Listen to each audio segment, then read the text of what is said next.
When did I stop playing? I remember I lost interest when you had to do the dailies in the jailers. Um, the place where you had to farm all the shit in the jailer's place. I was like, yeah, I'm good. Yeah, I'm good. All yours. All yours.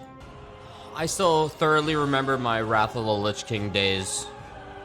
Some of the highest highs in MMO gaming. But I don't know, man. I don't know. I don't know if I'd go back and play WoW. I don't know. Classic is a memory that I don't need to revisit. I'm always looking forward to seeing what they're doing next. I enjoyed my time in Classic. I don't need to go back. I don't need to go relive my memories. I like where my memories were. It's not gonna hit the same. I was younger then. It was a different time. It was just different in general. The new stuff, it's kind of like I'd rather experience. Did they give up? Is WoW officially, they don't fully give a fuck about the expansions anymore? I don't know. Eventually, there's gonna come a time where they're just like, alright, we're not gonna go all out with expansions. There's gonna be a time. Their player base is so fucking critical. Their sub count is dwindling. At some point, it's gonna be like, they're gonna not allocate as many employees and devs to this game. You know? They'll just resell all over again like TBC. I don't know, man. Classic brought people back, but I doubt it was as it brought people back, but I doubt it was a massive fucking player influx. Literally, Classic, all the fucking people, it literally caters to the old players. No one new. This expansion caters to all the old players. There's no one new who's watching this who's gonna be like, oh, I'm gonna play WoW now. No. This whole game caters to the fucking boomer ass like me who played the game when he was 12 and now he's in his 30s. Get the fuck out of here. That's exactly what this game is now. Alright, let's see. Introducing Cash Shop Plus with an extreme battle bias. Experience now with a never before seen.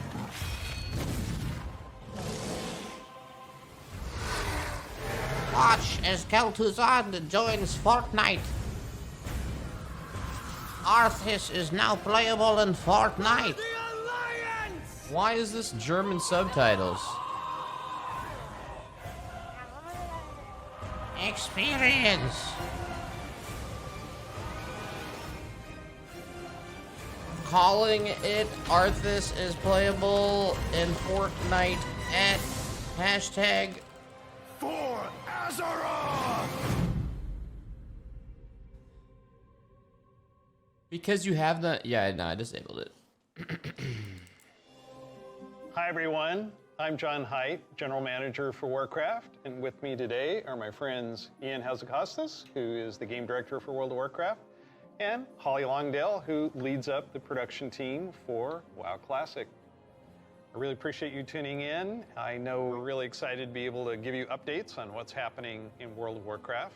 But first, I want to thank our community for all the feedback you've given us this year, and especially our community council. You've helped shape and influence the updates that we've done recently and what you're going to see in the upcoming year. I mean, really, for Shadowlands in particular, the story of the last 9 months or so of this expansion is all about the community, and it's shaped by what we've been hearing from them, and us realizing as a team that we just collectively needed to do a better job of making sure the community felt heard, and so that led us to the changes we made in 9.1.5, but also really re-examining some of the assumptions and foundations of World of Warcraft about things like character investment and mains versus alts, or how catch-up should work, or the appropriate role of friction in our systems. And I think 9.1.5 represented a step in the direction of letting players have more freedom to play World of Warcraft the way they want to play it. And we really built our Eternity's End content update from the ground up around those principles. What are some of the things that the community said that influenced your decisions for Eternity's End? Things like the method and pacing of acquisition of the Covenant Legendary item, tons of tuning, and I think every step of the way, we were listening to make sure that we were carrying forward those lessons learned in the course of 915 into Eternity's End and beyond. So WoW Classic came about because of the community. Yeah, they continue to help guide and support us as Classic evolves. World of Warcraft has always been about the world and the players that inhabit it. And we are, in a lot of ways, curators and caretakers of that journey and of that experience. And so once this Classic community formed and grew, we had to listen to them. It's this tide of listening to the community and paying attention to what is a good experience for our players now. And where we really saw a sea change. I wish in they this still idea published their is numbers. With our Season of Mastery round, which is a Season of Fresh Start Classic. And initially we were talking about it like it was going to be like a fresh start. Let's try this experiment in a season. It'll be about a year long. And then when the community found out about it, we started seeing this upswell. Yeah, the team just took that idea and ran with it and turned, what started out as a small community project into this Soul of Iron system that became a centerpiece of Season of Mastery and a whole new opt-in hardcore mode that we've seen communities built around. Lots of, thrilling victory and painful defeat. 5 hours. I made it 5 hours. Yeah. And it continues, like Burning Crusade Classic. We wanted to balance the Paladin seals between Horde and Alliance, so we made an addition there. We wouldn't forgot have they gotten did there TBC without Classic. The community's input. So influence the community. You've got. So of course they're going to do a Wrath and Classic. Pretty significant controversial change for this. Yeah, cross-faction play coming in 925. Which is on a public test ROM now. That's a cool change. big Cross-faction. You're breaking with a 17-year tradition. Yeah, it's something. It was not an easily made decision by any means, and I think this is another one of those areas. That's where pretty really sick. We try to take to heart community feedback and requests, and ask ourselves as a team whether there's a way to accommodate such an earnestly held desire, and still feel like we're being true to the roots of the game. I think players desire to play with their friends who might prefer a different faction, or to play with the faction that they more closely identify with, even though their raid group is elsewhere. It's really important for me. I play a lot of alts, and I love absorbing the story for each race, and having that ability to play with all of my friends across factions is fantastic. At the end of the day, the battle cry is for the Horde. It's not against the Alliance. It's not death to the Alliance. It's about pride in one's faction. And I think there's a way to preserve that and even strengthen that while giving players the ability to make the same choice we've seen the greatest heroes make time and time again. I can't wait to do this. I'm seeing a lot of my friends that I never knew had a max level character in the other faction suddenly come out of the woodwork.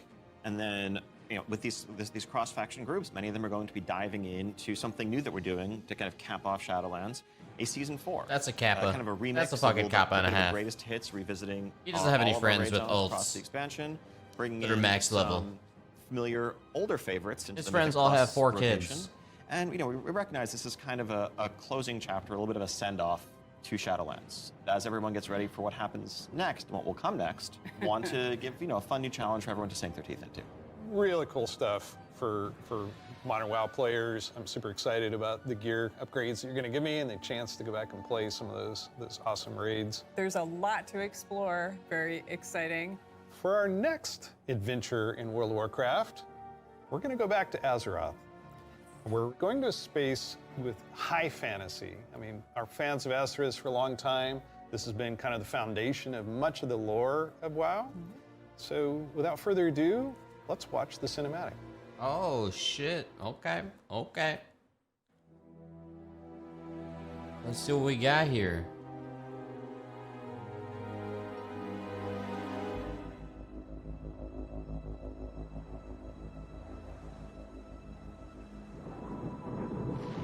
The world has been sundered. It cries out in pain. We must go to its aid. We entrust our ancestral home to you, the Watchers.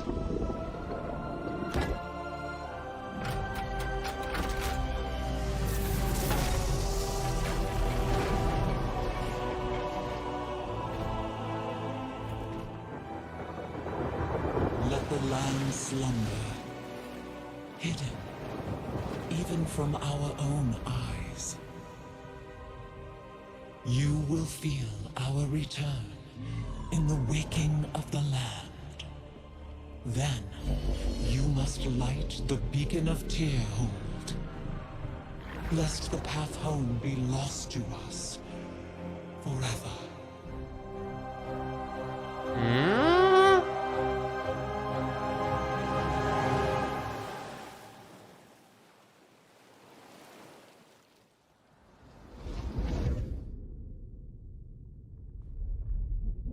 Uh-oh.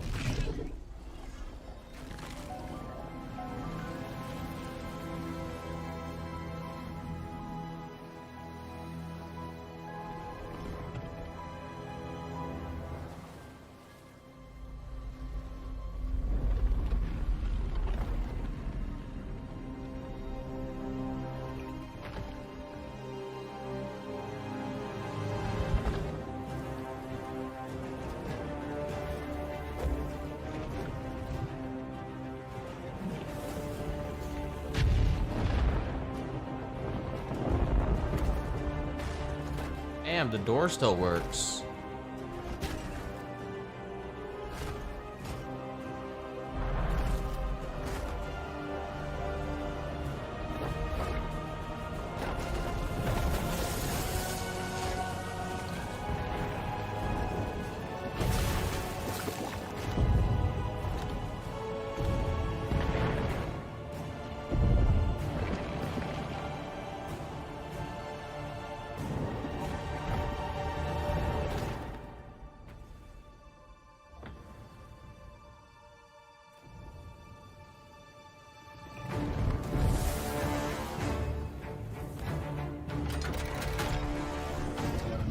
Yeah, I don't get this at all right now.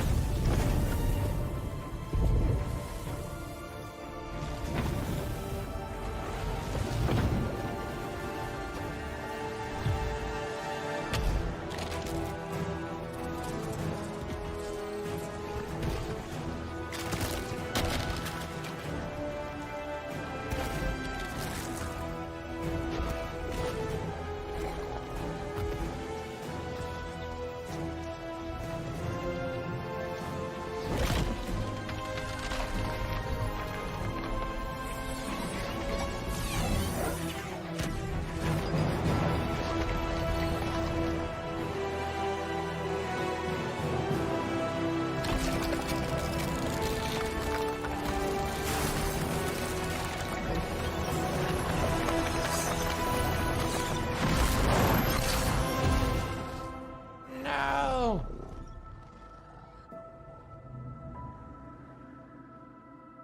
Oh God. Who?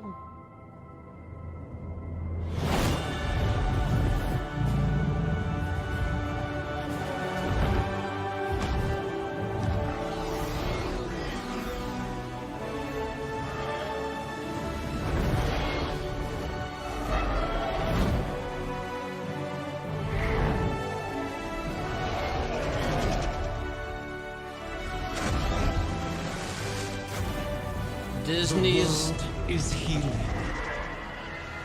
How to Tame a Dragon but her 3. fate is yet uncertain.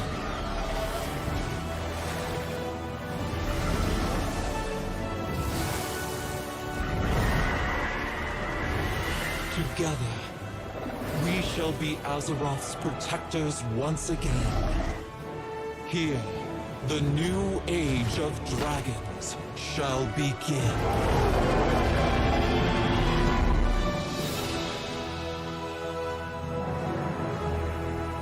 Allah!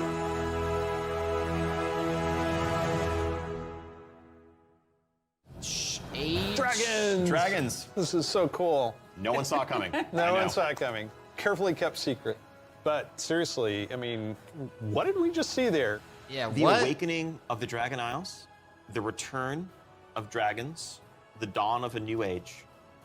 Right, we've seen Rathian searching for his father's legacy, searching for the Dragon Isles. There's a reason why he hasn't been able to find them until now. The beacon going was off. waiting Is for the that summoning patch. the dragons? It is removing the concealment that had hidden the Dragon Isles from the world, but also beckoning the dragons back urgently in a time of need.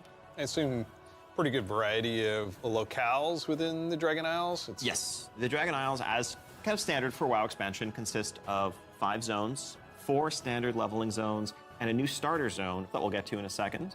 Can you talk a little bit about how the team found ways to thread the dragon aspects throughout the environments? The Dragon Isles are a place that is lush and primal, bursting with elemental energy. As Azeroth herself reawakens, those primal forces are expressed throughout the environment, whether it's magma activity, volcanic activity, whether it's the icy wastes of the Azure Span, and each one of those has a connection to a dragonflight that we've seen before. And it's going to be an amazing place for players to arrive at and explore. All right, you know I'm going to ask. Yes, okay, so Can I be a dragon? let's start getting into some features here and what Dragonflight means for you as well as just a place. So first off, yes, we have an all-new playable race, the Drakthir race. Yeah. This is a draconic race, but dragons in Warcraft have the ability to take on a humanoid form. What classes can they be? They have What the unique abilities as literally a dragon. That doesn't quite fit any of our existing classes. And so what we're doing is this is not just a new race, but it's also a new class. You know, adding a new race to World of Warcraft and not just an allied race is something we don't do lightly. But telling this expansion, this story, so focused around dragons, felt like the perfect time for it. So if you are a Drakthir, you will be the Evoker class. The Anixia Drakthir can Whelp only be grew up. Evokers can only be Drakthir. And the reason why only a Drakthir could be an Evoker is that an Evoker is really combining the ability to call upon the magic of the different aspects with the unique physical gifts that a Drakthir has, the ability to actually take flight and do an Anixia-style strafing deep breath over the battlefield, land on the other side, knock everyone back with a wing buffet, and then unleash your magical abilities. Yes, please. The Evoker has 2 specializations. They're a hybrid of either range DPS or healer, and they wear mail armor. We figured, you know, with the new hero classes we've added over the years, we have enough melee, we don't need more of those. And also probably don't need any more leather wearers. The raid leaders are going to love you for that. Exactly. This is definitely a hero class. And so that means that, you know, like the Death Knights before them or Demon Hunters, they will be starting level 58, and then they're going to have a new starter zone. So they're going to have a slightly different journey into the Dragon Isles as opposed to the rest of us that are sailing there from I don't know how I other parts feel of Azeroth. about this. Can you talk a little bit about It looks the weird. customizations? Like what is going to be able to identify my Drakthir character? Basically anything and everything. You know, skin color, hair color, jewelry, tattoos, other adornments. You can make this character the expression of your identity in Azeroth. New zone, new class, new race. Well, tell us about some of the system updates or features. Of course, the new expansion brings with it, you know, new systems, new features. I think in recent expansions, one of the things we've tended to do I'm sticking is with really my have orc. these deep features that were closely tied Orc to a Death specific Knight. expansion that would then get left behind as we moved on. Nah, man. And we've heard loud and clear from players that, you know, it's kind of a bummer to start off every new expansion by leaving a large part of your character behind, by leaving a large part of your progression behind. So this time around, what we're doing is really pouring all of our energy into permanent revamps, overhauls, and improvements to World of Warcraft's core systems. Things like our progression systems, in this case, our talent system is something that we want to completely revamp. We want to take a look at our UI. We want to take a look at professions. So with the talent revamp and the arrival of Classic, did you learn anything about how our talents work? I think seeing a new generation of players play with those talents and work through those talent trees really underscored some of the things that, frankly, we lost when we shifted to the Mists of Pandaria style talents and beyond. A big piece of that was some of just the granularity, the feeling of getting a level and spending a point to customize your character to make yourself a bit better in some specific way. But also, you know, that sense of hybridity that you could have. That's something that we've largely lost. And so the new talent system avoids directly pitting player power throughput choices directly against those sort of utility hybrid choices. I always loved the talent tree. tree. Outcome there. And we also understand that, you know, there's a lot of strength in the flexibility of the modern talent system. The old to let one. Players customize their talents for a particular encounter or for dungeons versus PvP, and we don't want to lose any of that. So John, UI? Oh my God. Yes, I got this 30-inch monitor trying to keep track of where I am on the map, all my buffs, and over here, what's going on in chat. It has literally made my eyes go like this. So Yep, you're not alone in that. We've made a lot of incremental changes and additions over the years, but really this is a revamp, this is an overhaul. And so we're excited to really modernize the look and feel while staying true to the origins of World of Warcraft. Now, at the same time, we're not looking to take away the sort of power user customization there. Yeah, Blizzard knows how to do UIs. But we want The UI a much dev better team's default fucking out-of-the-box experience 10 out for of all 10. players, new and old alike. and can I reduce elements, remove elements? If I want to explore the world and see the beauty of Azeroth, When it comes to specific elements, as much as possible, we want to let players choose what to show and what to hide so that they can control it themselves. You mentioned professions. I have a critical question about this. Go on. Can I wear a chef's hat? yeah, I knew it. Wait, that didn't really seem like a Our revamp. What approach the to fuck? professions in Dragonflight is really all about delivering on fantasy and identity as a crafter. And so if you want to be a serious blacksmith, if you want to be a great leather worker, we want to deliver the ability to invest time and energy into that, become a master crafter, be able to make items that are in demand, interact with the community. One of the big pieces that we want to do to support that is a new work order system to have a bit more convenience than just spamming trade chat all day. But if you are someone, you're not yourself a blacksmith, but you have a bunch of mats and you want them forged into a great sword, you can put that work order up, list your mats, offer a commission, and a skilled blacksmith can come along and make you the weapon of your dreams.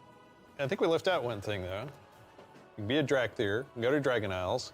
Can I have a dragon? What's the fantasy of dragons if not soaring over the lands? And so we're really excited to introduce a feature that we're calling dragon riding. It's dynamic with everything from momentum to dive bombs, the ability to just sort of build that speed up and feel the world rushing past you in a way that should be much more exciting than traditional flight that we've made available in the past, but that's also available for players through a customizable dragon mount right from the start. So this is a skill you learn over time, right, to become an awesome dragon rider? Yes, you'll be able to sort of upgrade aspects of your flight, but you will have this new form of flight from the start. And the Dragon Companion that you have is, of course, very thoroughly customizable, which is a new thing for us for mounts. This is not just a generic That's dragon kinda that everyone interesting. has, but a drake that is yours. What do you want its scales to look like? Horns, the shape of its head, other attachments, armor pieces. Does that mean and there's more. flying right at This launch? is so cool. So the Dragonflight expansion is going to see players leveling to 70, going to the all-new continent of the Dragon Isles, which consists of 5 zones, 4 standard leveling zones, and a new starter zone for our Drakthir class, as well as a range of systems. Dude, revamps, Drakthir looks so such as weird. a new talent system, an overhaul and update to our UI, and an entirely fresh look at professions with more depth than ever before. Also getting around the Dragon Isles is going to come in the form of dragon riding, which lets you customize and upgrade your own mount so that you can fly in a sense from the start. And of course, as with any new nice. expansion, we have a new set of dungeons, a raid, and much more to come. We also have. I was alpha hated that will the be fact that you starting couldn't up fly in an the expansion. future. Check out our website for more information and keep an eye out for those opt-in signups if you want to help us test out Dragonflight and give us even more feedback to make it better. We do have a deep dive that follows this, so please stay around. Classic players, we haven't forgotten about you. You could probably guess where we're going to go next. One of the all-time favorite expansions for World of Warcraft. Let's Wrath watch of the Lich cinematic. King. Dude, okay, this cinematic compared to the expansion cinematic, fucking lol.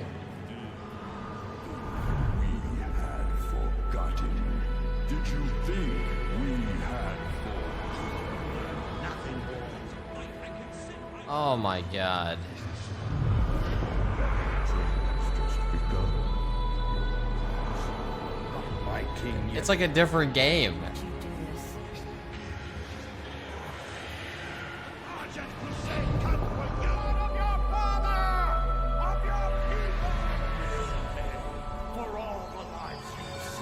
My son, the day you were born, the very forests of Lordaeron whispered the name Arthas. God damn, bro. When my days have come to an end, you shall be king. God damn. Every time, bro. Chills. Every fucking time. The music, the voice, the fucking holy shit. It's just incredible, isn't it? Every time I see the cinematic, I get chills. No pun intended, I get chills. As you saw, Wrath of the Lich King Classic is coming this year. It brings back so many memories. When you see that cinematic, what do you remember from Wrath of the Lich King? Anytime you want to talk about undead frozen dragons, how can you not go back to Sindragosa as the source? That was the first expansion I played with my youngest son. So I can remember on that platform, black goo and chunks of ice falling off and having to repeat that battle with the Lich King. But when we finally downed him, it was such an incredible moment. He jumped up out of his room and I jumped up out of my office. We're like, yeah, did it. So it's a very Blizzard lasting farming tale for me. nerds. So as you know, with this expansion, you will, in pre-patch, be able to play the Death Knight. They will start at level 55. You don't have to have a high-level character to make a Death Knight, so everyone will be able to make one. We're excited to give players some time Yeah, that's before every Wrath game, bro. launches to get geared up and ready to jump into Northrend with everybody else. And there are so many zones and areas to explore in Northrend, and I want us to talk about some of our favorites. So for me, Grizzly Hills has a very special place in my heart. The music was some of the best I've experienced in World of Warcraft.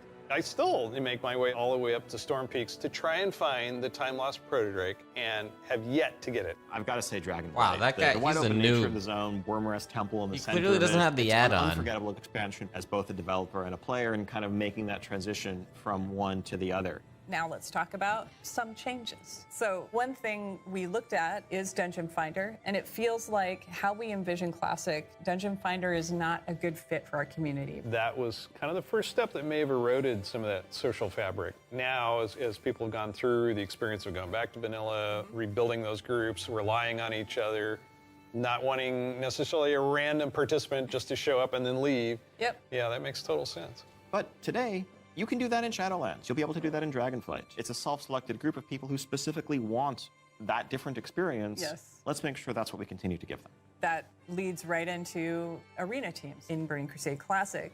So we listen to the community and we remove that because individual rating is preferable and a better experience for them than arena teams. Also, with Wrath of the Lich King, Barbershop, which allows you to customize your character. We're going to be adding a few more options that were not existing when Wrath launched. So But who's also the there's villain another of the side this Dragon where Isles? We are not going to charge a real money fee. It was a paid Deathwing's brother, customization Shitwing. fee, right? Yeah.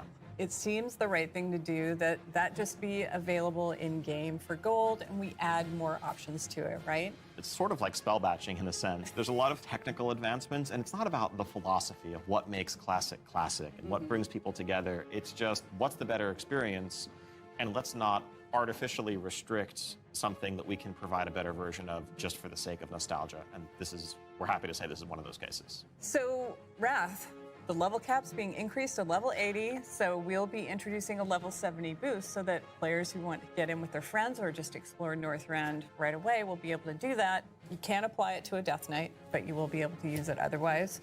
And of course, we have Inscription, a whole new profession, so we're really excited about that. Yeah, and as we continue this road to Wrath, we're going to be looking to getting a lot more feedback on beta, and we'll make changes as we need to. Such an exciting time. Wrath to be was playing obvious. World of Warcraft. We have the return of the Wrath of the Lich King for Classic fans, and taking us somewhere new with Dragonflight. We're so excited to be able to bring these adventures to you. Don't forget, there's a deep dive on Dragonflight where you're going to get a lot more information.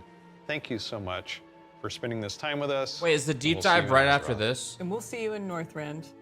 And in the Dragon Isles. I will say the cinematic was one of the weakest of WoW. Hi there. Welcome to the Dragonflight Deep Dive. I'm Steve Denuser. And I'm Taryn Gregory. Starting was, it off like, here, we're going to talk wicked about weak. the setting and the story of Dragonflight. We've got this great expansion, exciting pre-render trailer that everyone just watched. So let's talk about the setting for Dragonflight, the Dragon Isles. Dragon Isles have been known for a long time in Warcraft history as a mysterious place where the dragons came from long ago, but we never knew much more than that. We're going to this place that is kind of the broodlands of all the dragonflights, the place where they nested, where they built their civilization. The Dragon Isles was the center of the dragon's kingdom when the world was young and the mortal races were just starting to form kingdoms of their own. But when the Legion invaded for that War of the Ancients, that sundering that resulted from the explosion of the Well of Eternity, broke the world. Literal sundering of the continents of Azeroth. And because of the breaking of the world, that magic kind of drained away and the land went dormant. So they had to leave the Dragon Isles behind. And as we saw in the pre-render, they left behind some Titan Watchers to look over the land. And when someday they hoped that elemental energy would resurge once again and draw the dragons home, reestablish their kingdom. And that's when the message goes out to the flights and they feel it in their bones. Now it's the time for the sky to light up with the colors of the aspects once again, and for Alex Straza and the others to come home. But the land has changed a lot in all these thousands of years they've been away, and some very old threats have awakened as well. We're looking into the culture of dragons as they exist in Warcraft. Dragons, as we know them today, were very different in the early past, the early history of Azeroth. They were much more primitive, much more savage, what we now know as proto-dragons. And then some of the dragons were empowered to become the aspects. The green flight, red flight, blue flight, bronze flight, black flight, each with unique powers, each with the ability to protect the world in different ways. These pillars of draconic power appointed to defend Azeroth from threats within and without. Dragons used that power both for good, in the case of most of the aspects, but also for nefarious reasons in the case of the Black Dragonflight led by Neltharion, who would become Deathwing. And what we will find in Dragonflight is that some of these ancient divisions run deep. And so it begs the question, where do we go from here? If this is an opportunity to reclaim their legacy, to be the protectors, as the cinematic mentioned, that they once were.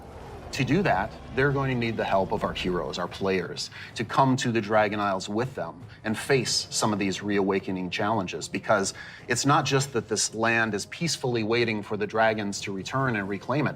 There's those old enemies that have awakened as well. Yeah. One of those being a race of kind of elemental half-giants, the Jarradin. The Dragon Isles isn't just populated by dragons or just by the Jarradin. There's also many other occupants here in the Dragon Isles that have been here either just recently or for a while. Bro, that including fucking a mammoth has fan been favorite skinned coming 50 back, times. Tuskar. That's going to be awesome. We've got other cultures there as well in the Dragon Isles. We're going to find out about a civilization of centaurs that predates the ones that arose on Kalimdor much later.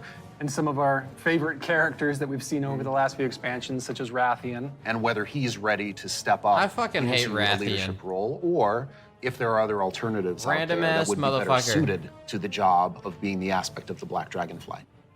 I think one thing the He looks like a Disney players are going character. to be really excited about this expansion is the new playable race, the Drakthir.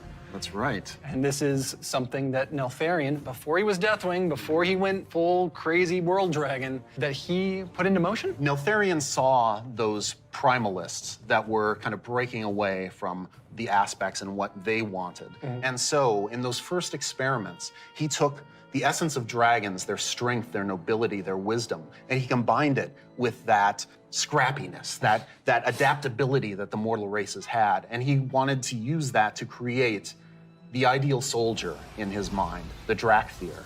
Dude, the Exploration is Drakthir, really one of the key themes of this expansion. dragon We're- looks We're going to be going odd. to this ancient place that the dragons I left can't put behind my long finger ago. on it. So we've made these huge zones with all kinds of places to delve into and find little treasures and little But then you could be secrets like, tucked there's away. pandas. It's going to be a lot of fun for players to be exploring these landscapes. And there's so much architectural history and how clearly aspirational was the kingdom of the dragons and how it lost so much. And the themes of trying to return to that, to try to find your legacy, to try to figure out who you were before everything went awry. But there's questions, you know, thematic questions of what does it mean to be true to your legacy? Are we going to repeat the mistakes of the past? The dragons have had to learn those lessons just like the mortal kingdoms have had to. And I think that's one of the reasons why the dragons see I this gonna now play as it? the time. I'm gonna that they play have this on to a return, release. And they have to step up once again as protectors of Azeroth. We're helping the dragons because the dragons have helped us in the past too. So by using the Explorers League and the Reliquary together, that allows us to delve into some of I'm that still gonna history. play it. And when I look you know, upon the Dragon Isles and all of its visual splendor, I get so excited for the prospect of a truly Azerothian adventure alongside Calicos, along with Rathian, Ebonhorn. I love going with back to my Ysera's daughter DK. Marithra, as each one of them is trying to find their own flights. I am taken by the exploration and the potential for adventure and just new horizons within this world. There's going to be old stories from that time past. I like how you can that fly history right that out the only gate. the dragons knew for the longest time. We're going to be able to explore that. It really feels like just a breath of fresh air. So now we're going to turn things over to some of our colleagues who will take you on that deep dive into the locations and the features of Dragonflight. Hello, I'm Stephanie. I'm Josh. I'm Jackie. And I'm Gary. And we're part of the teams that are building the first two zones that you'll encounter in the Dragon Isles, the Waking Shore and the Onaran Plains. The very first zone in Dragonflight you're going to come to is the Waking Shores. It's wild, untamed land. It's waking up around you too, and the elements are just going crazy. The art team again has hit it out of the park. You'll see like a lava mountain flowing in through the beach, giant proto-dragons swooping down, gobbling up members of your expedition. We have such rife opportunities to show elementals rising up because Yo, of is the crazy nesting way magic here? that's flying around. Motherfucker The always one gives the thing I most love is just how you XP. get to the Dragon Isles, right? So you're going to get on your boat in Stormwind or Orgrimmar, and the first thing you do is sail between like the dragon ruin architectures. Or nesting The boats wary. come right alongside each other. You can jump from one boat to the other and just start causing havoc on the other faction's boat. For those who love PvP, this is a great opportunity for War Mode. It's free for all out there. It's going to be great. But it's okay. There's an innkeeper on the beach, so that if you're in that situation and you don't want to be in war mode anymore, you can just hop out right there. The Reliquary and the Explorers League are working together. The Horde and Alliance are sending an expedition together. It's not the military, it's not the soldiers. This is the scientists, the settlers, exploring this new land. So it's a lot more optimistic tone. One of my favorite things about the Waking Shores is the Red Dragonflight, led by Queen Alexstrasza, the Lifebinder. They have the mandate of nurturing and protecting all life, which means Horde and Alliance, Gorloks, trolls, everybody. So they take that duty seriously. When the Horde and the Alliance come to the Waking Shores, they want to be there to help guide the people through the new land and welcome them. But they're not the only one in the Waking Shores.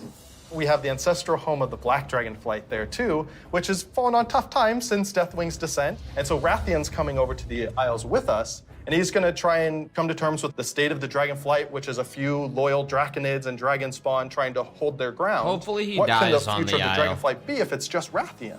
What happened to Because it's not Sylvanas? just the dragons that are coming back to the Dragon Isles, but also their longtime rival, the Jarden. I love the Jardins so much. They're half giants that wield the power of magma. And when the Waking Shores and the Dragon Isles went to slumber, they also slumbered. They're just back left. now, and they are ready to raise chaos. Yeah, they're massive. They're riding giant lava mammoths, parading around, just stomping on your face. And they were the enemies of the Dragonfly for so long. They fought against the Red Dragonfly, hunted dragons down, and they're really taking this opportunity to rise up. As the Red Dragonfly have the mandate of nurturing life, they don't want to just stomp out the Jarden completely, but She's they want to make sure trapped that in they the don't maw. have the Oh. power to affect those around them negatively, to make sure they don't go on a rampage and destroy the ecosystem that has been created here. And so those are awesome things in the Waking Shore. But Steph, there really is only one right answer for the best thing in Waking Shores, right? What? This is true. Ducks. We finally have those webbed feet hooligans in our game. We cracked the technology. They We can got them figure in. it out. They Yep. can fly. You should be proud. Thank you. It's going to be awesome. The Onaran Plains come right after the Waking Shores. It's so breathtaking at first glance. The Onaran Plains are big, wide open plains. And the player is going to be constricted a little bit, and then you see this big contrast of a zone. We don't always get that opportunity, that cinematic moment where the player can have a framed view when they see this area. Come out and you got that postcard shot love of the that. plains. And then you see this giant fire proto-dragon breathing fire and a herd of centaur like harpoon down the proto-dragon and crash into the ground. And the first thing you get to do is go help them kill the proto-dragon. Like, how cool is that? Who is Onara? Onara is the wild god of the wind. And she's appeared before as like this big spirit eagle. Fucking She's the one who laggy-ass guided wind. the centaur to the Dragon Isles many, many years ago. She blessed them, took their caravan across, and then showed them the plains. How fun at the beginning of this expansion was exploring the culture of the centaur. The centaur are these mighty, awesome hunters that back when they first came to the Dragon Isles, they fought the green dragons all day long. Eventually, they realized that we're strong, you're strong. Maybe we should stop There's so much decimating each lore, other's but you just end people. up grouping them all together and we'll make peace, we'll make an AoEing them agreement. down. You guys hang out in the groves, and the centaur will hang out in the plains. But now, the dragons have been gone for 10,000 years. And the centaur have come so far since then. And they've been here, and they've been existing and developing their culture. They all came over as one clan led by the mighty Maruk and Tira, and they founded a new life here. So if you want to get across, you have to follow their rules and their traditions. You have to earn their trust. You are the first outsiders to come in generations upon generations. The centaur might rule the open plains, but the green dragons make their home in the groves. And those groves are absolutely gorgeous. And how great a job it is that we have where I can take all of this beautiful artwork and build these beautiful fantasy groves, high fantasy. We want to do lots of things with an open plain, and we want to be creative with them. But we're restraining ourselves by letting the zone sing, letting the horizon tell the story. We certainly couldn't have done that in the vanilla WoW. No, definitely not. The zones are so big, and you can see so far, especially in Onaran Plains. So we talked to the engineers, and we actually increased that distance. It spurs you on to want to adventure and look through the zone and explore everything. The engineers interesting are thing for me is fucking we have monka all these shaking. conflicts with the dragonflights. There's The missing engine's dragons, already there's cranked up battles, to there's so much crazy stuff 110%. happening, but that's not really all we're doing. There's so much extra fun activities for people to do. And the greatest thing is that you need to figure out exactly what's going on and help solve all the problems that are just sprouting up everywhere. We're just really excited to tell a story that's grounded in Azeroth and exploration. There's so much more to talk about. But now, we're gonna have some folks talking about the next two zones that players are gonna experience in the Dragon Isles. It's crazy how the engine's the Warcraft 3 engine. Motherfucker stood up. Hello, everyone. My name is Kate. I'm Christy. I'm Kate. I'm Sean. We're going to talk today about Thaldraszus and the Azure Span. So Azure Span is going to be the third zone that players adventure through, and it's one of our biggest zones that we've done Azure in Dragonflight, Span. maybe even to date. We knew it was going to be like the largest visual elevation change, and it really started with this great concept art. When we first were taking a look at the design, we kept coming back to one of our favorite Wrath zones, which was Grizzly Hills. And we really wanted to take that, but wowify it more. And I don't know if you've ever been up to the Bay Area, but in the morning, that coastal fog comes in and dips down into the redwoods and that sun shines through. That's really what we wanted to encapsulate with this forest. And not only we have redwoods, but we've got all different types of trees. Eventually, it'll break open into this wide open tundra that's just golden and red, and you'll reach up to another level on of elevation UE5. where you get to see the snow. The majority of the zone is covered in snow and ice. We have giant frozen waterfalls. I doubt they'd ice ever do a rivers as WoW far as the 2 eye can at this see. point. And Sean, I know in the forest, we can expect our first creatures. We have a small group that lives there called the Gnolls.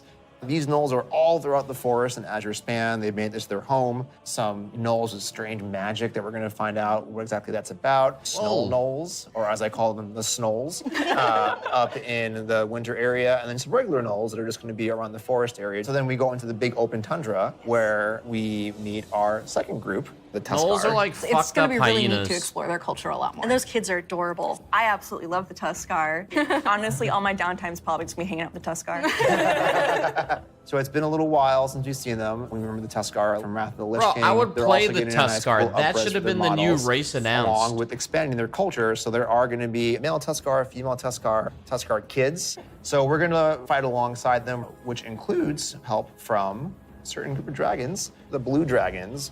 We're going to follow the story of Kalagos, our blue dragon buddy from the Kirin Tor, and he's going to be adventuring into Syndragos' archives. It's a giant zone. There's a lot of surprises. When we're done there, we head over to Thaldraszus. Thaldraszus. It's really incredible because you will be going through some of the Thaldraszus. previous zones and seeing a lot of ruins for the dragon buildings. But when you get to Thaldraszus, everything is perfectly intact. It's beautiful. It's pristine. It is the seat of power for all 5 dragon flights and home of the dragons. It feels that way with the huge vertical mountains. We've got these great cave systems where you may end up finding little dragon hordes. My favorite dragonflight right now is the Bronze. They've got a really cool area in Thaldrazis, and their magic is time. There's so many cool story hooks that we could dig into there. There's so many cool gameplay options, and we have a little bit of an adventure for players. It's gonna be a lot of fun. I can't wait. We really wanted it to feel like their old stomping grounds. One of the really cool features is going to be the main city and player hub for this expansion, Valdrakken. It is a culmination of all of the dragon's efforts to put together what a city would look like. So we ended up having a bunch of really fun small vignettes where you see that the blue dragonflight is hosting a public library, and the red and green dragonflights both have their own separate gardens. We'll also Those have dragons look some like a convenient cooler- services for players, including an auction house in the city. More Which fitting will be really race nice if you're looking for more exotic wares. than the one they The have. thing that really sold me on Thaldrazis was the initial concept art we got of Tierhold. Oh, yeah. Wow. And this is a 10,000-year-old Titan technological marvel. Tierhold has these awesome aqueducts that actually come out from the structure all the way to the city across the valley.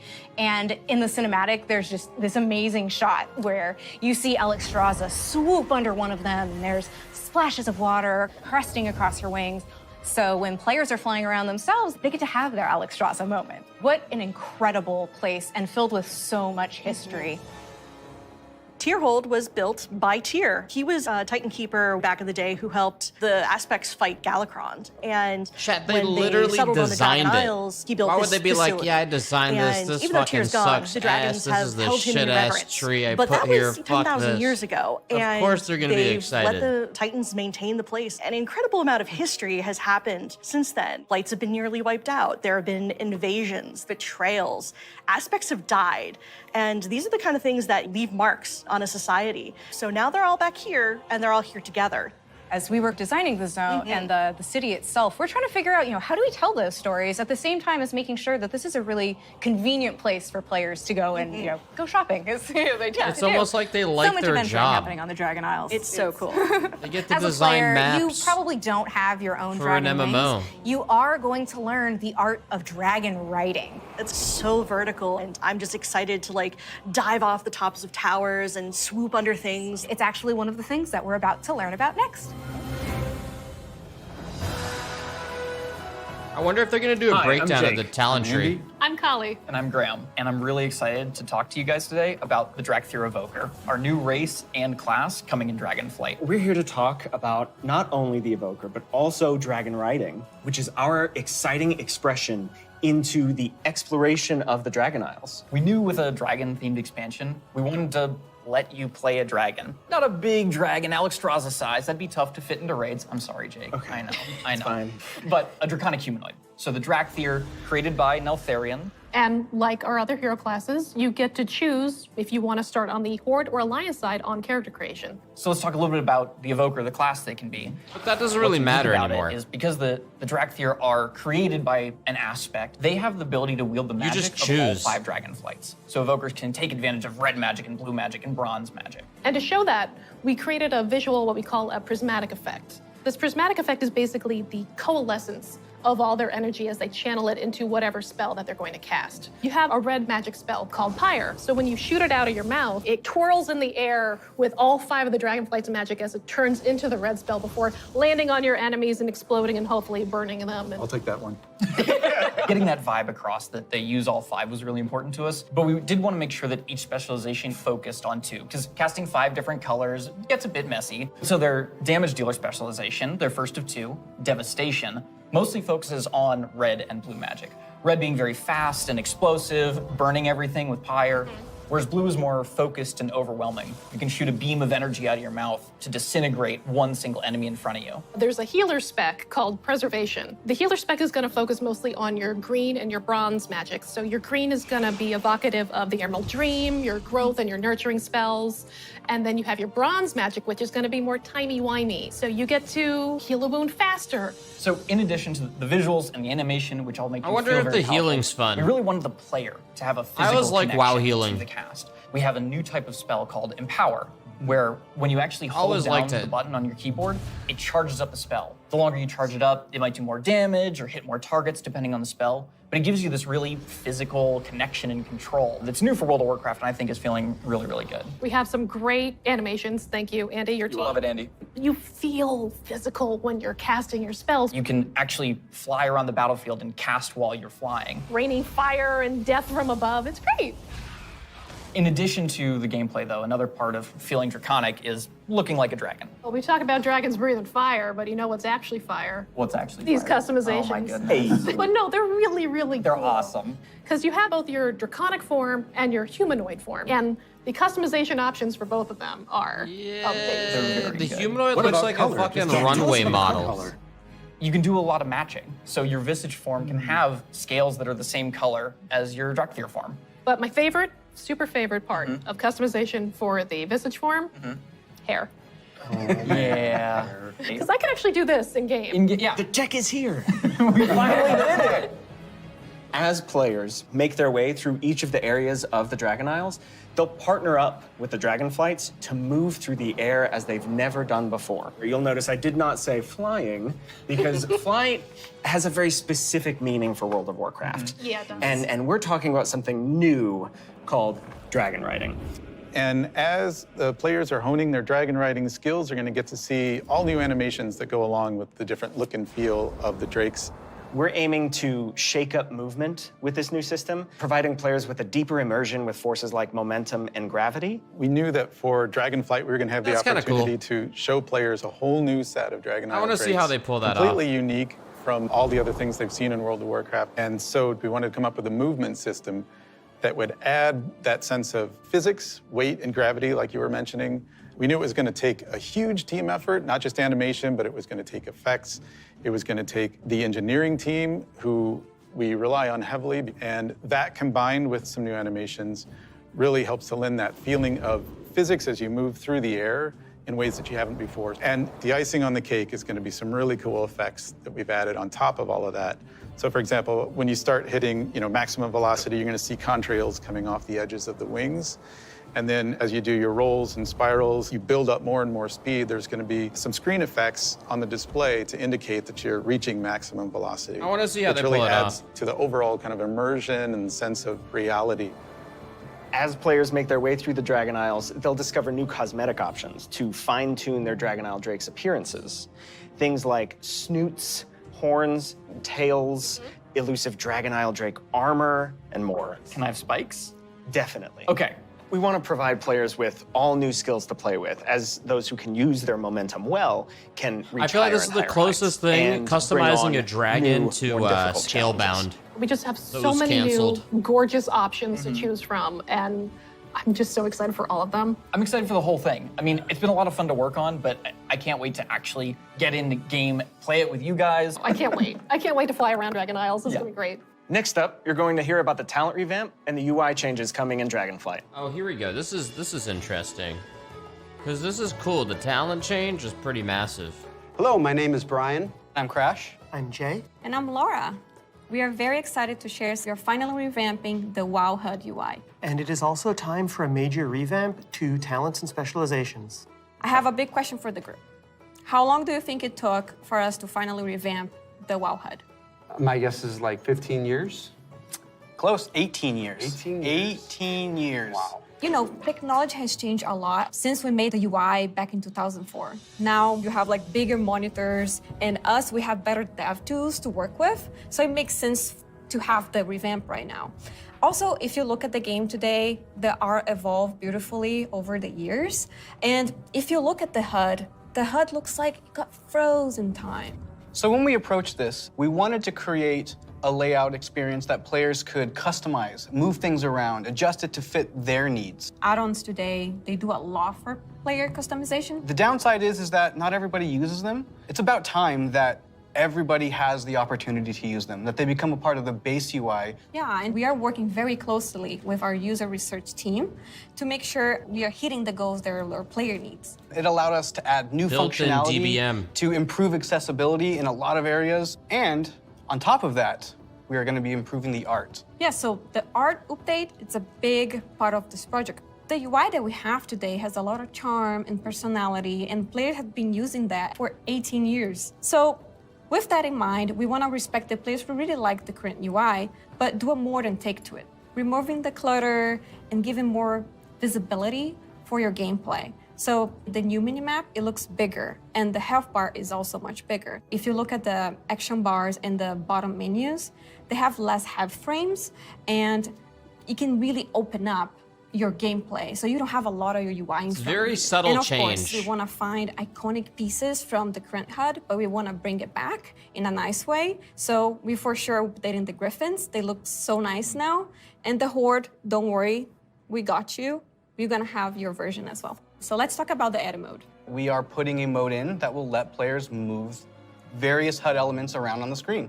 So I'd still I'm use able to Guild move Wars the 2 minimap, UI. say from the right corner all the way over to the left corner, or if I want to bring my action bars from the bottom and kind of put them more in the center by my character. Those are all things that I'll be able to do. Absolutely. And each of those different components will have various sets of options that you'll be able to work with. They'll be able to save it, edit it, copy it, name it. Also, it'll remember which spec you're in.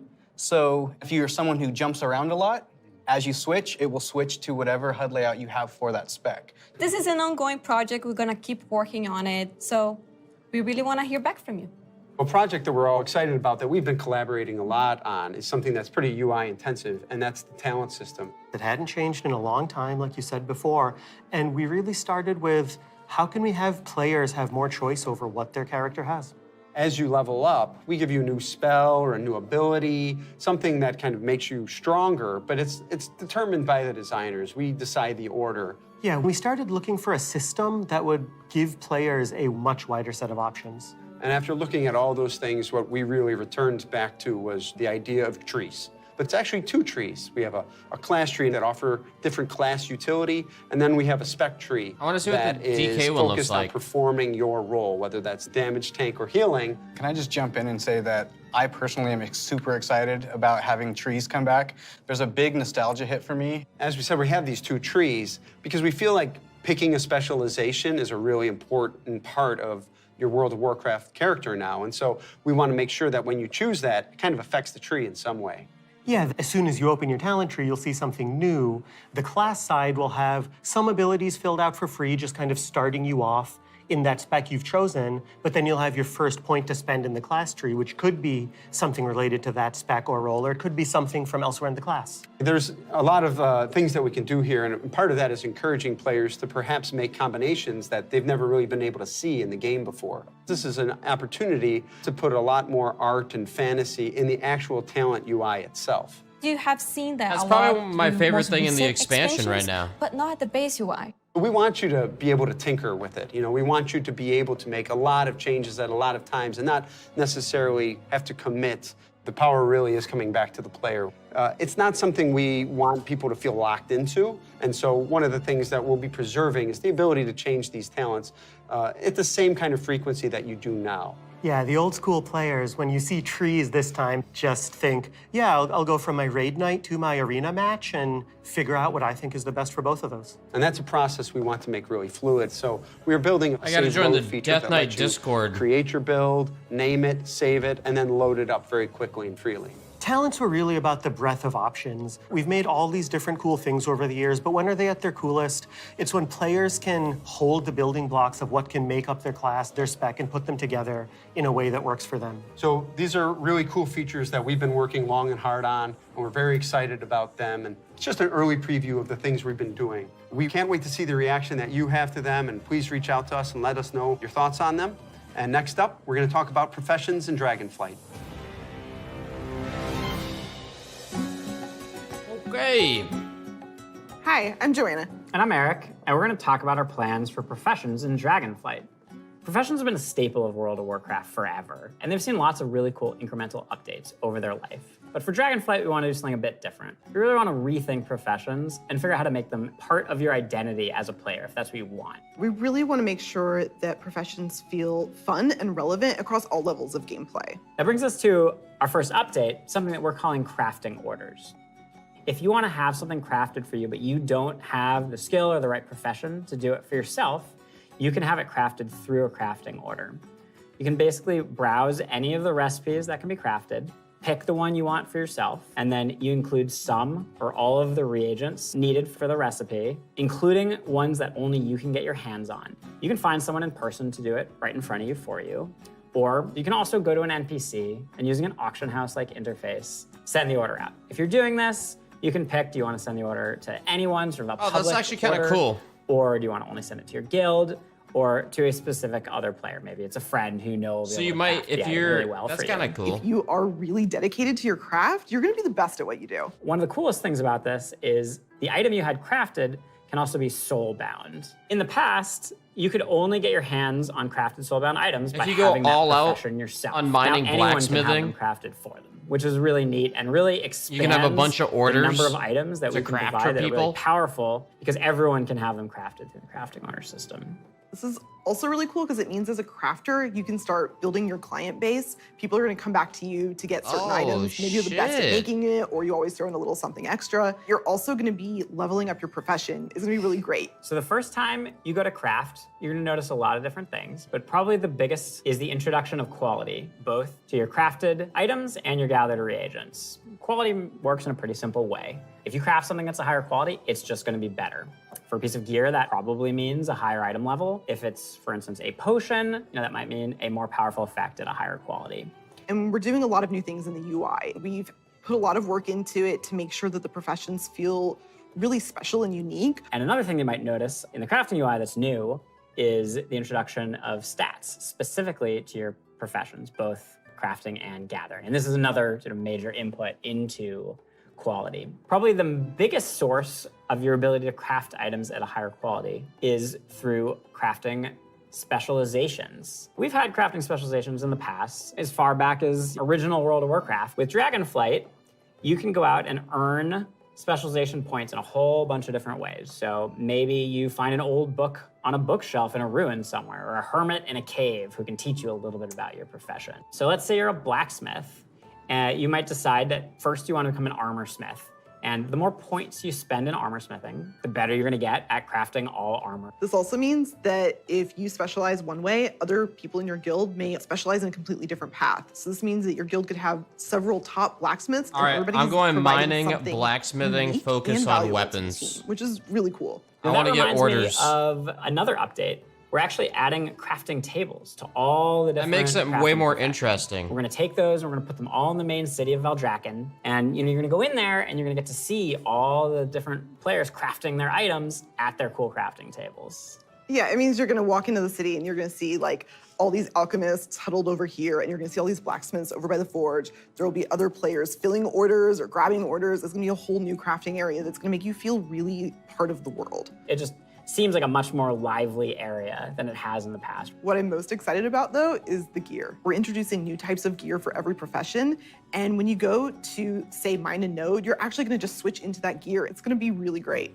You're not gonna have to carry that stuff around in your backpack anymore. There's actually gonna be dedicated slots for each of your pieces of gear. But I'm a numbers guy, I love progressing. All pieces of profession gear will have those special stats that we mentioned before on them.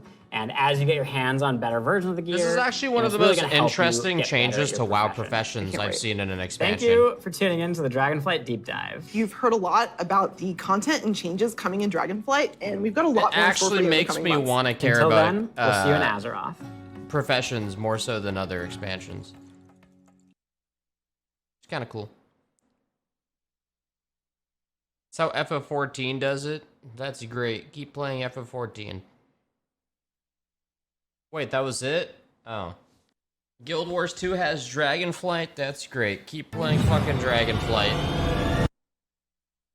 I mean, fucking Guild Wars 2. You know, I will say that WoW cinematic was one of the worst WoW cinematics. That was so fucking bad. That was terrible. That was easily one of the worst WoW expansion cinematics. Easily.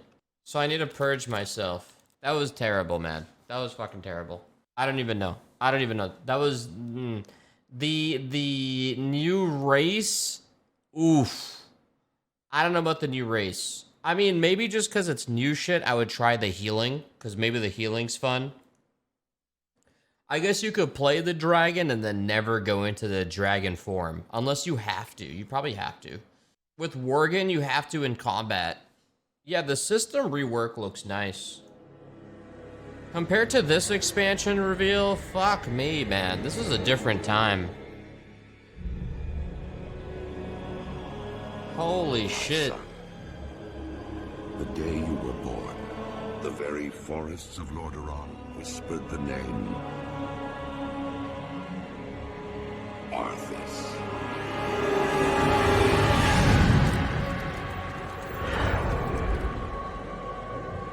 Oh, yes.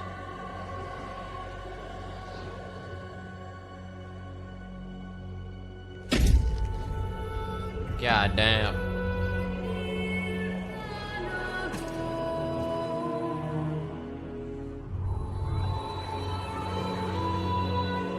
I still have the discs somewhere at my parents' house.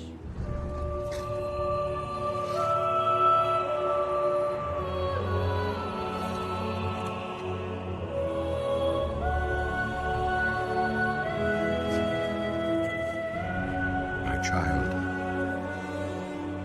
I watched with pride as you grew into a weapon of righteousness.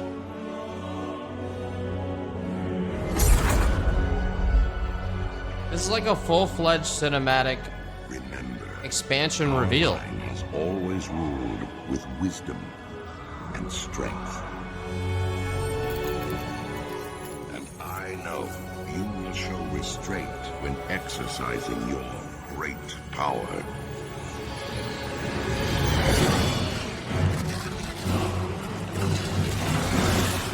Fuck me.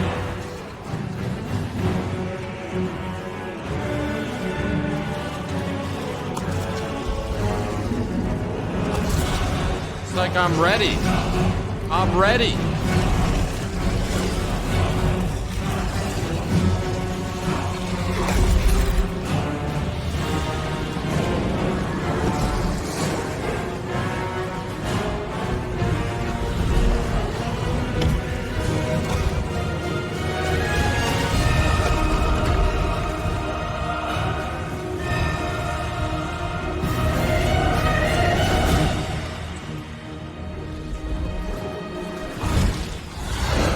Truest Lirik, my son, is stirring the hearts of your people.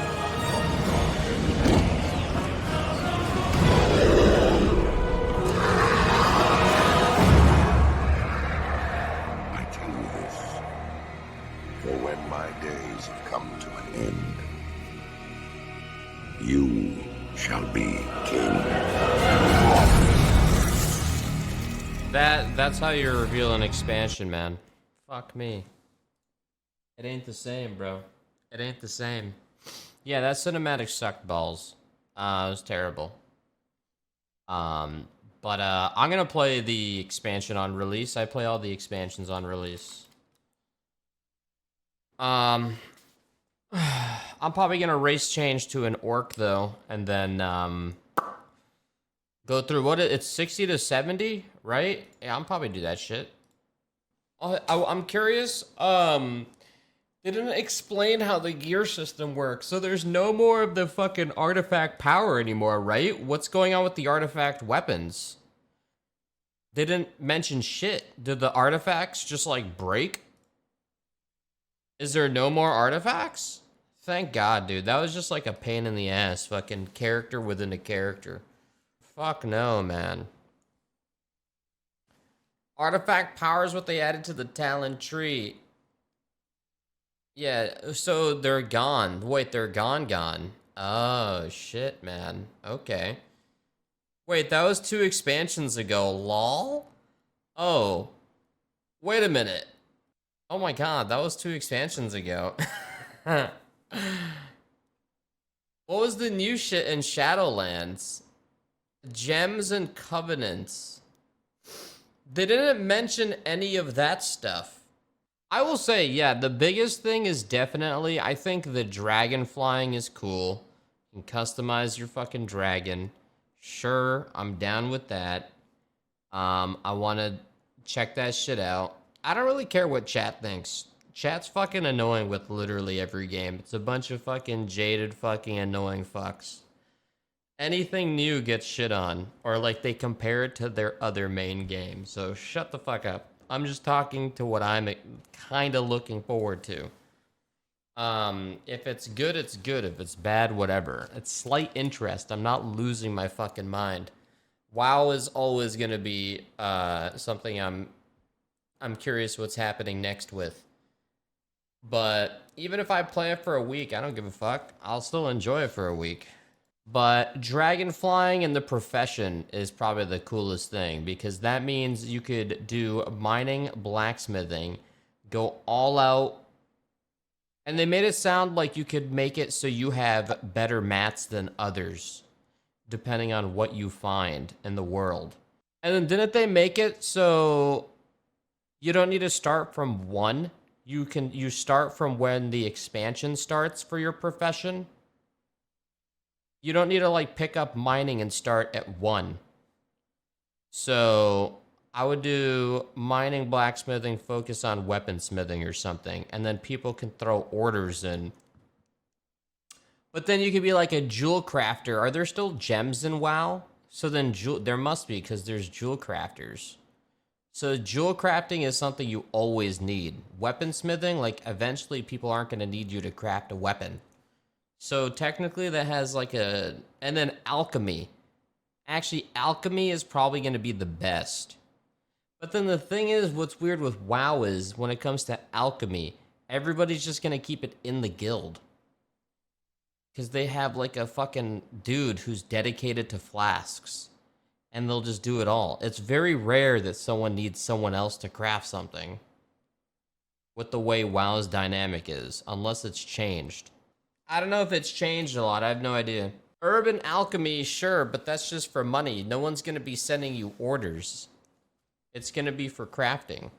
No one's going to be sending you orders if you're a miner and a herbalist. Because you just got the mats that people got to buy. Wait, what if you're a specialist on fishing? I don't think so, actually. I don't know if that's going to work. Because aren't you... Oh, dude, if there's specialty in fishing, that's kind of sick. I don't think so, though. I don't think it would, because it would just be for... If anything, wait, what about cooking? What if you're a specialty in cooking? So then people... Oh, fuck. Hey, yo, actually, I would go the chef route. So people put in orders for cooking. Cooking is a minor profession as well. Did they mention orders for minor professions? I don't know if they mentioned that shit. I'm just making sure my character's not deleted. That's the other thing. That means you're only going to get orders from people on your realm. Unless the orders are like battle group. I need more information on how they're doing it. Oh my god, he's still there. Oh my god, he's a fucking dwarf. Oh shit. Oh shit. Go da damn la lua. Go da da da da damu. Go da da da damu.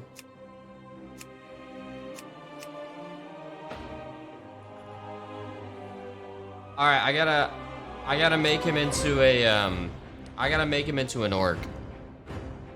We're done with the dwarf. It's still $25 to race change, lol. Is Wormcrest Accord still a good No,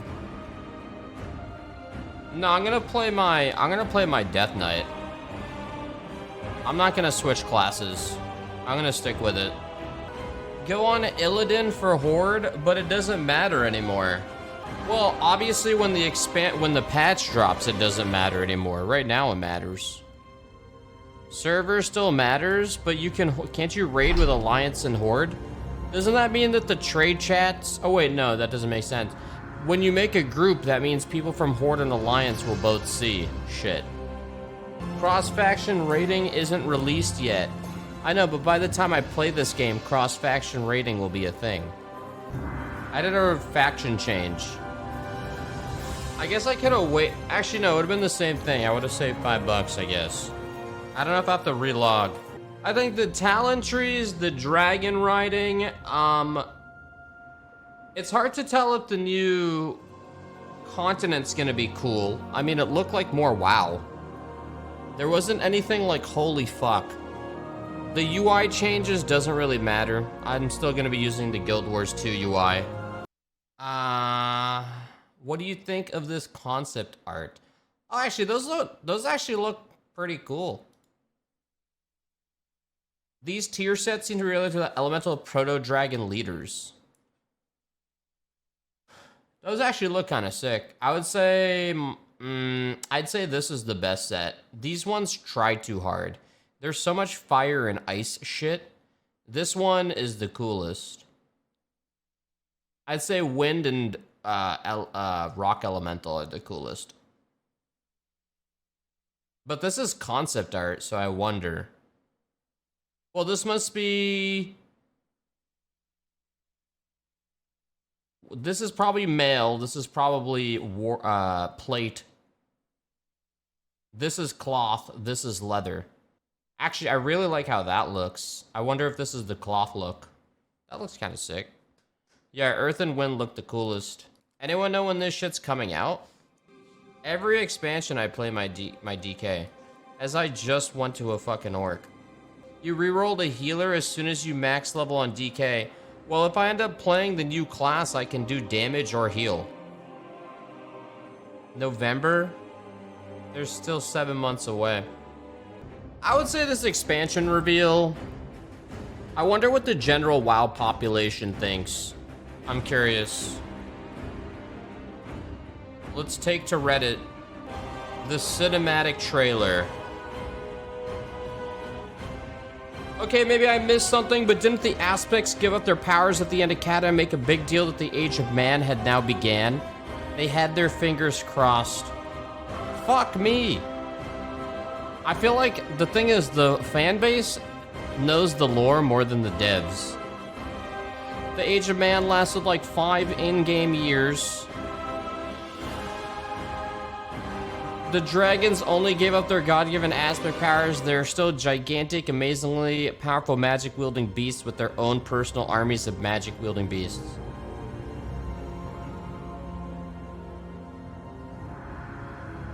Okay, whatever. What do they think of the actual expansion? New race and class. Oh yeah, wait, mail wearer, range DPS. Dude, I don't know, that looks fucking weird.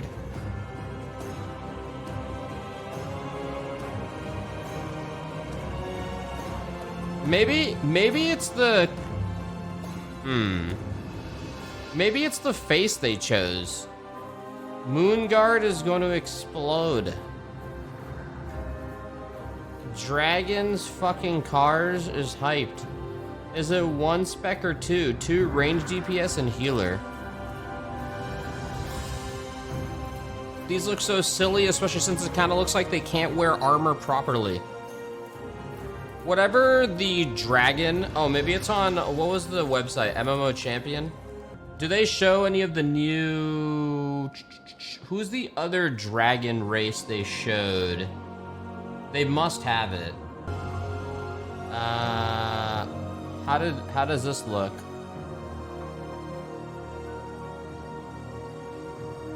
I mean, that dragon... maybe it's really just the blue... I don't know.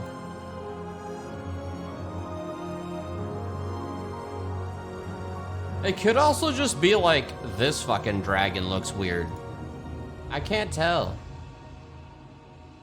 The thing is, it's weird to like criticize the races they add because there's fucking pandas.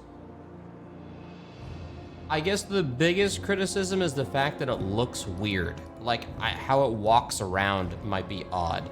It totally does look like it's Worgen-esque. Like the way the Worgen waddles its arms when it walks, and like, looks more Disney. Panda can wear armor though. There's Volpera as well. Oh yeah, dude, didn't they add, dude, this game has changed so much. Aren't there fucking, oh my god, there's Volpera in this game. Oh yeah. Aren't there like faction races? So this isn't that surprising anymore. It's actually not that surprising. Because they added so much shit. Yeah, plus this dwarf's a dark iron dwarf. The dark iron dwarf don't look very different from a dwarf. It's just like the skin. Do they not have a screenshot of the dragon, other dragon race? I think the proto drakes that you customize look kind of cool. They look very different from one another. I wonder if some customizations like a raid drop, or how you get different parts to change up your dragon. One would argue this is the How to Tame Your Dragon expansion though. Like they're going fucking balls to the walls with what they've announced. Like they're going all out with fucking dragons. I do feel like there's been dragons have been fucking like hoard out in like every form of media, more so than before. This was cool concept art. I like how he looks. He looks fucking crazy. That's sick art. I love how that dragon looks. I wonder if he's gonna be one of the bosses or something. They should have done a fucking cinematic with this motherfucker.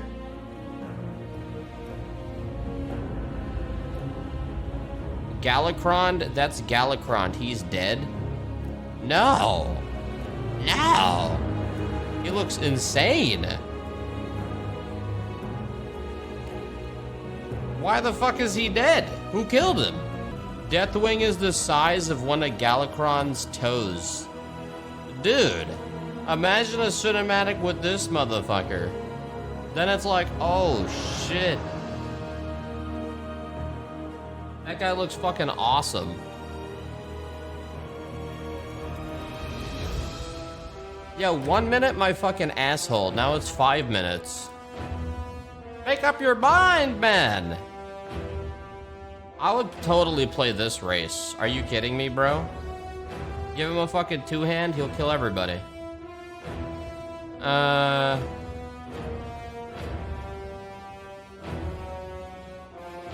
Yeah, the UI change. Honestly, I guess the best part is the compass change. Everything else looks like... I guess also the change here, everything's very subtle. The backpack. Yeah, me. Oh, this is a different... Oh, this is the old one. I mean... The UI is such like a small thing, it looked like that's something they could just change in a patch.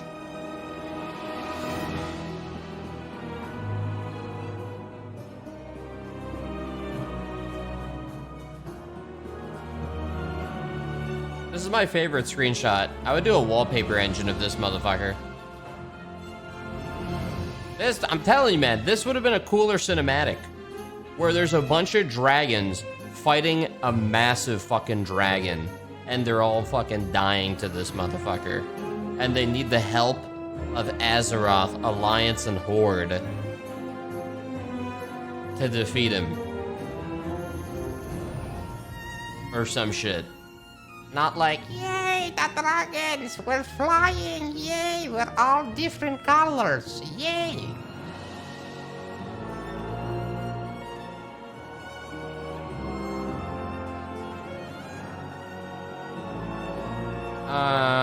This random fuck. This guy was in the I think maybe their cinematic department got like a budget cut. Because this motherfucker was easy to render. Look at this shit. He's a fucking rock.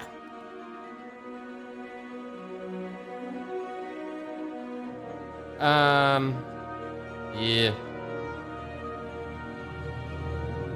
They spent all the cinematic budget on the fucking Diablo 4 cinematic. Oh yeah, this is a nice HD pic Oh yeah, that looks clean as fuck. Damn, I wish I could draw like that. Holy shit.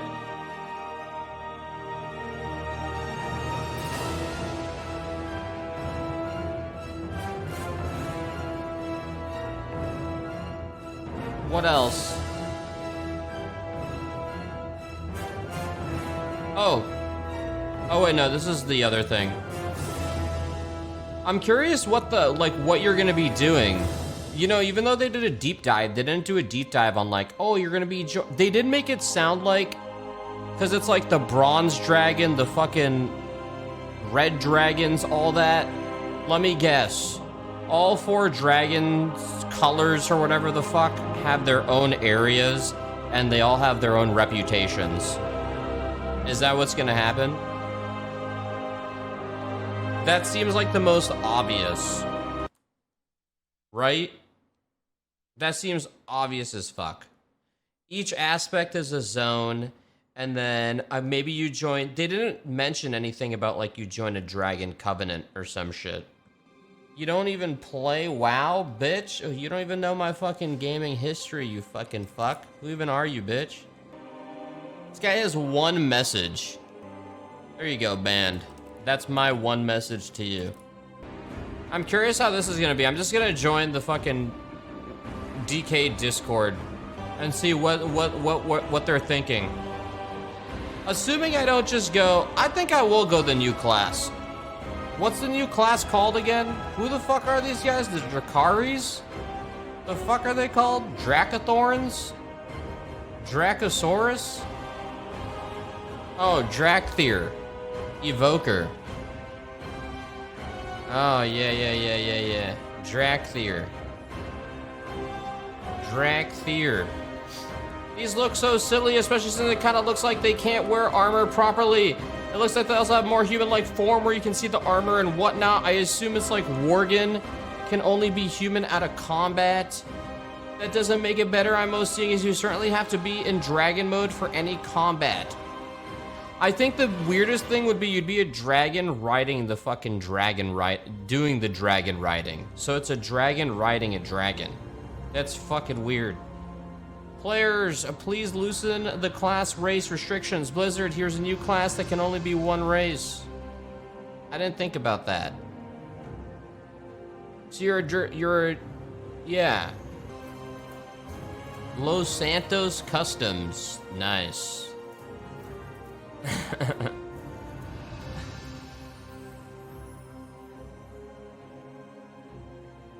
I think it was, I think this is it right here. What are people saying? Race lock class locked race, interesting. I mean, it's pretty much what they did for DHs. Shortest age of mortals ever. Laugh my ass off, guess we fucked it up pretty bad. They were like, yeah, let's do this together. We got a good 10 years. No one's seen it coming, well kept secret. I love the commentary by Eon right after, no one saw it coming. Yeah, there were so many leaks about this shit. I like the colorful high fantasy setting, the race looks weird. Also like Mop, there's no word on the final who the final boss will be yet. The Mop announcement only, oh yeah, who was the final boss of, oh true, Mop cinematic was very, not a bunch of crazy shit going on. And then Mop's bosses, Mop had great raids though, I remember Mop's raids.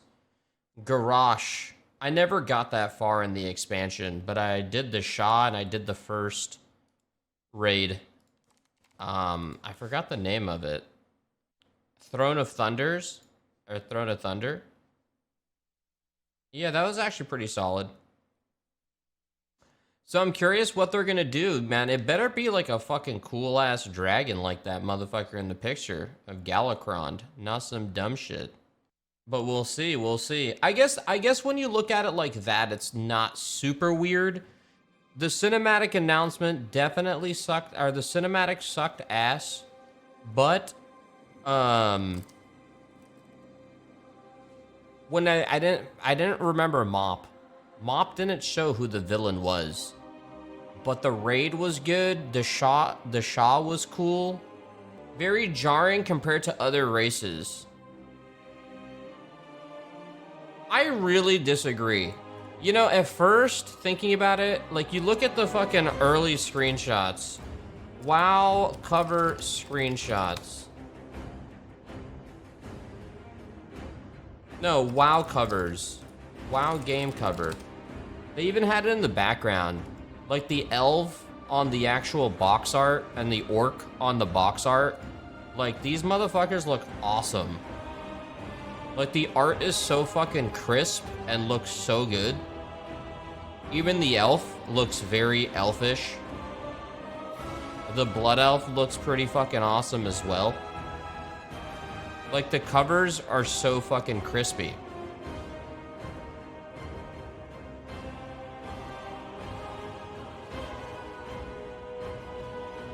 And then, But like the way WoW is now, I don't think it's jarring. If you look at fucking Vesperas, whatever the fuck that race is called that they added, and then you look at this shit, I guess the difference is that was like, this is like on the, this is like gonna be on the, when you create a new character. Wait a minute, do I have Dark Iron Dwarf here?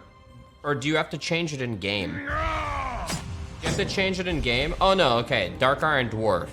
So when you get new shit, it pops up here. This is, yeah, like, bro, you can play a fucking rat. So, and like Mecha Gnome is literally just like a gnome, a cyberpunk gnome. Okay, this clearly isn't gonna process anytime. I don't think it's super jarring. I think if anything, it looks weird. I don't think it's out of left field for how WoW is now. I can't believe the leaked image was real, lol. Basically, dragon furries. Looks a little awkward. The Dragon Lakes looks hilariously bad. This could be one of the best, this could be one of the expansions ever. Oh my god. I'd even go so far as to say that this will be the expansion ever. So the person who leaked everything on MMO Champion must have some pretty good information. The leaks from them were 100% accurate from expansion and race and picture. Hopefully this expansion doesn't drag on. Lol. Well, if that one guy from MMO Champ was right again, isn't that 3 times? It's probably the fucking tech guy at Blizzard. It's probably the fucking IT dude who monitors what everybody's doing. Has a fucking team viewer on one of the goddamn lead developers' computers. Guaranteed. Guaranteed.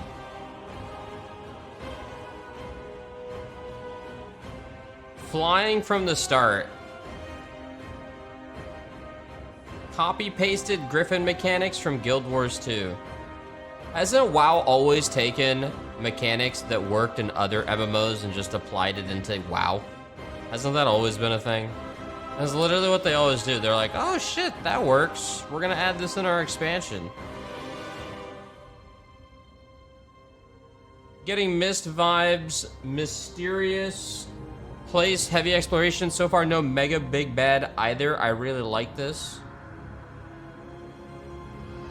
The race looks a lot better in HD with the actual customization on.